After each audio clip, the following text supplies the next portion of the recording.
महाराज इनका एक प्रश्न था कि ये और इनकी धर्मपत्नी ने लव मैरिज किया था, विवाह किया था, 9 साल तक रिलेशन में रहे, बट पवित्र नहीं रह पाए, बहुत कठिनाई हुई, माता पिता की मर्जी से इन्होंने शादी कर दी। बट अभी आपका सत्संग सुनने के बाद इनको एकदम पश्चाताप हो रहा है कि माता पिता की आज्ञा से शादी हो गया, वो जिससे प्यार किया उससे हो गया, बढ़िया। बट पहले अपवित्र हो गए थे, ऐसा था कि कह रहे अभी बहुत पश्चाताप हो रहा है। सबसे बढ़िया बात यह है कि जिससे आपकी मित्रता हुई वही आपकी अर्धांगिनी बनी, इसलिए उसमें हमें कोई शिकवा शिकायत नहीं।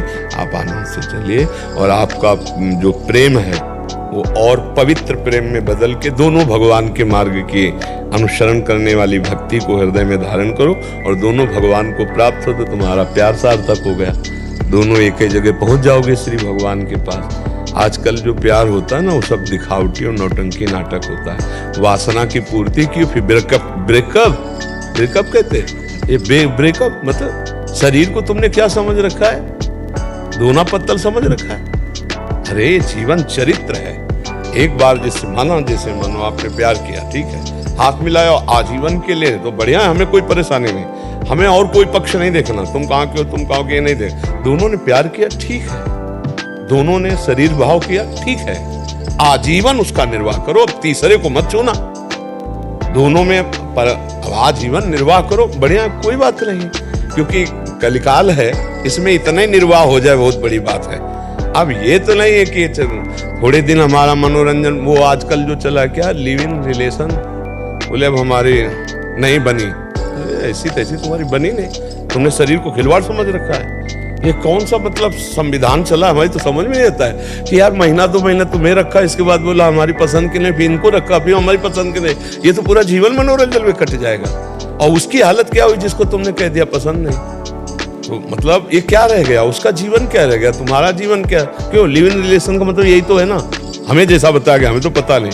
अंग्रेजों का चाल चलन, अंग्रेजों का चाल चलन। हेलो, वही तो एक आए थे, कह रहे थे भारत को विश्व गुरु बनाना है, वो कह रहे थे तो भारत को विश्व गुरु बनाना है, ऐसे भारत विश्व गुरु बन जाएगा। ये विचार नहीं बढ़ रहा हमारे भारत में, सोचो तो हम कैसे विश्व गुरु बन सकते हैं, कैसे बन सकते हैं, जो हमारे घर में ही पोल है, हम घर के गुरु तो बन नहीं पा रहे हैं। विश्व को अपने प्रताप से, जैसे विवेकानंद जी गए ना तो कुछ मिनट तक सबको समाधिस्थ कर दिया, शून्य पे स्थित कर दिया।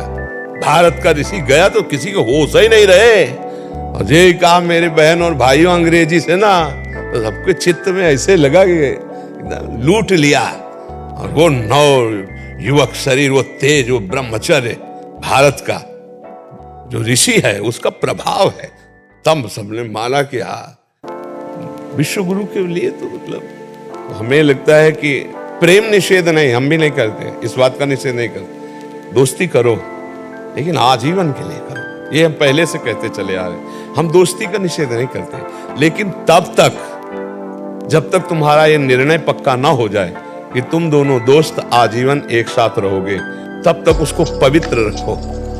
अगर कहीं तुम्हारा मन बदल गया तो वो पवित्र जीवन लेके दूसरे की सेवा में तो जा सकती है, वो अपने अनुकूल वर्ण कर सकते। आप फिर इसके बाद जब तुमने शरीर का प्रयोग कर लिया, फिर अब तुम्हारी पसंद नहीं रह गई, फिर तो तुम्हारे को स्वीकार ही करना होगा, ये नियम होना चाहिए। अब जो चल पड़ा है कि भाई हमारी पसंद, और लव मैरिज करने के बाद 1 साल के बाद तलाक, ये लव मैरिज किसे कहते हैं, क्या मतलब हुआ तुम्हारे लव का, तुम्हारे प्यार का, कि 1 साल दे इसके बाद दोनों में झगड़ा हो, दोनों में तलाक, कैसा लव मैरिज भाई, प्यार का मतलब क्या होता है। तो आजकल के बच्चों का थोड़ा लव समझना चाहिए। आपको तो धन्यवाद है कि कम से कम उसका निर्वाह कर रहे हो, और आजीवन निर्वाह करना, और दोनों भगवान के मार्ग में प्रीता से चलना, भगवान का आश्रय लो और सुखी जीवन व्यतीत करने के लिए सहनशील बनो। उसकी गलती को आप सहन कर जाओ, आपकी कटुता को वो सहन कर जाए, गुस्सा आ जाता है, छोटी मोटी आपस में बातें होती रहती हैं, उनको सहा जाता है। ऐसा नहीं कि किसी को, जहाँ घर गृहस्थी परिवार 4 लोग रहते हैं वहाँ कभी थोड़ा प्रतिकूलता हो जाती, कभी एक को गुस्सा आ जाती तो एक सह गया, कभी उसको गुस्सा आ गई तो आप सह गए। इसका मतलब अपना नतीजा संबंध विच्छेद तक नहीं पहुंचना चाहिए, अपना नतीजा घंटा 8 घंटा में फाइनल हो जाना चाहिए। सॉरी, क्षमा करो, मुस्कुरा दिया वो पानी पानी हो जाएगी। अब आपको ये लग रहा है मैं पति हूं, मैं कैसे क्षमा मांगू, तो वो कौन है? वो भी तो परम पति का अंश है, कोई अंतर थोड़ी है, वो भी तो दैवी शक्ति है। जब आपसे गलती हो गई तो आप राधे श्याम, उनसे गलती हुई तो आप, तो बढ़िया प्यार में जिंदगी। और गलती क्या है, थोड़ी थोड़ी मन की प्रतिकूलता को तो सहना चाहिए एक दूसरे से, और नाम जप करो, बढ़िया चलो। सच्चे वीर यही हो कि अपने अंदर के विकारों को मिटा दें, हैं? जैसे काफी बातें आप बताए कि हमने छोड़ दी, अब अंदर की और बातें जो अध्यात्म में विघ्न डालने वाली, धीरे धीरे उनको समझते हुए त्याग करते हुए भगवान की प्रसन्नता ही, भगवान का साक्षात्कार ही मानव जीवन की पूर्णता है। यही पूर्णता है। राधा राधा नाम जपता हूँ आपका बस। हाँ, बस इसी से सब हो जाएगा। आप देख लेना। ज्ञान मूलम गुरु मूर्ति, पूजा मूलम गुरु पदम, मंत्र मूलम गुरु वाक्यम, मोक्ष मूलम गुरु पदम। अगर इतना दृढ़ भाव है तो श्री जी अपने आप सब पार कर देगी। उन्हीं की करुणा के सहारे अपने लोग हैं।